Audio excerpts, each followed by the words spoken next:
Have you ever tried to attract wealth into your life, but no matter what you do, it just doesn't work? You followed all the guidelines, visualized what you wanted, believed it was already yours, and yet it never materialized. Could it be that the law of attraction simply doesn't work? I'll reveal why in just a moment, but before that, thank you for visiting ThinkTube again, and welcome to the first episode of our new series, where we answer the most intriguing questions about the important things in life through books.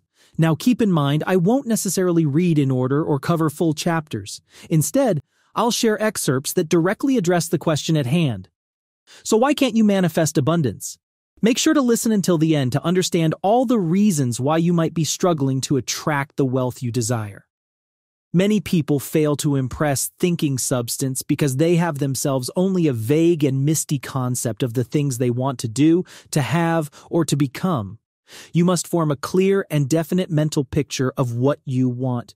You cannot transmit an idea unless you have it yourself. It is not enough that you should have a general desire for wealth to do good with. Everybody has that desire. It is not enough that you should have a wish to travel, see things, live more, etc. Everybody has those desires also. If you were going to send a wireless message to a friend, you would not send the letters of the alphabet in their order and let him construct the message for himself. Nor would you take words at random from the dictionary. You would send a coherent sentence, one which meant something. When you try to impress your wants upon substance, remember that it must be done by a coherent statement. You must know what you want and be definite. You can never get rich or start the creative power into action by sending out unformed longings and vague desires. See exactly what you want and form a clear mental picture of how you wish it to look when you get it.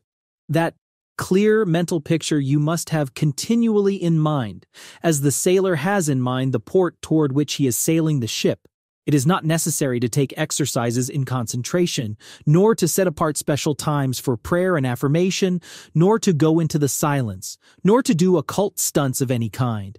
Their things are well enough, but all you need is to know what you want, and to want it badly enough so that it will stay in your thoughts. Spend as much of your leisure time as you can in contemplating your picture. But no one needs to take exercises to concentrate his mind on a thing which he really wants. It is the things you do not really care about which require effort to fix your attention upon them. The methods herein set forth are for people whose desire for riches is strong enough to overcome mental laziness and the love of ease, and make them work. Something more is necessary, however, than merely to see the picture clearly. If that is all you do, you are only a dreamer, and will have little or no power for accomplishment.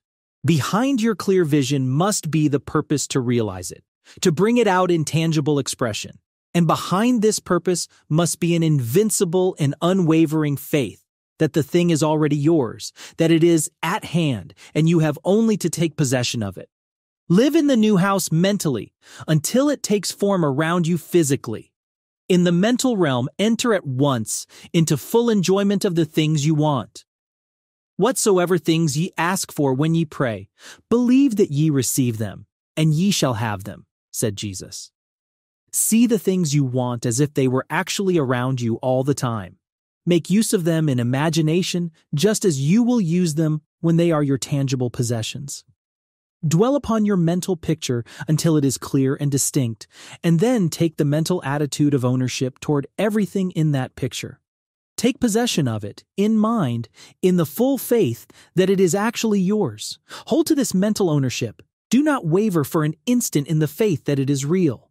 Be as thankful for it all the time as you expect to be when it has taken form. The man who can sincerely thank God for the things which as yet he owns only in imagination has real faith. He will get rich. He will cause the creation of whatsoever he wants. You do not need to pray repeatedly for things you want. It is not necessary to tell God about it every day. Use not vain repetitions as the heathen do, Jesus said to his pupils. For your Father knoweth that ye have need of these things before ye ask him. Your part is to intelligently formulate your desire for the things which make for a larger life, and to get these desires arranged into a coherent whole, and then to impress this whole desire upon the formless substance, which has the power and the will to bring you what you want. You do not make this impression by repeating strings of words. You make it by holding the vision with unshakable purpose to attain it, and with steadfast faith that you do attain it.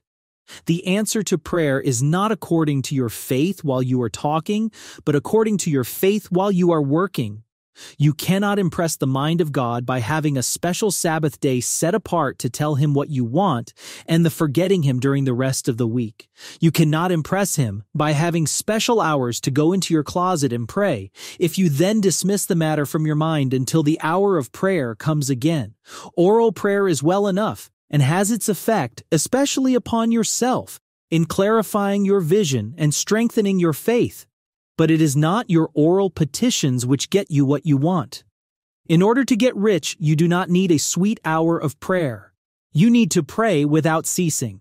And by prayer, I mean holding steadily to your vision, with the purpose to cause its creation into solid form, and the faith that you are doing so.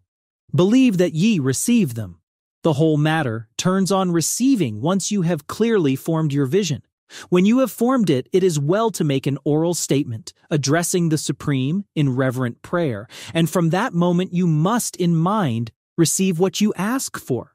Live in the new house, wear the fine clothes, ride in the automobile, go on the journey, and confidently plan for greater journeys. Think and speak of all the things you have asked for in terms of actual present ownership. Imagine an environment and a financial condition exactly as you want them, and live all the time in that imaginary environment and financial condition. Mind, however, that you do not do this as a mere dreamer and castle builder. Hold to the faith that the imaginary is being realized, and to the purpose to realize it. Remember that it is faith and purpose in the use of the imagination which make the difference between the scientist and the dreamer. And having learned this fact, it is here that you must learn the proper use of the will.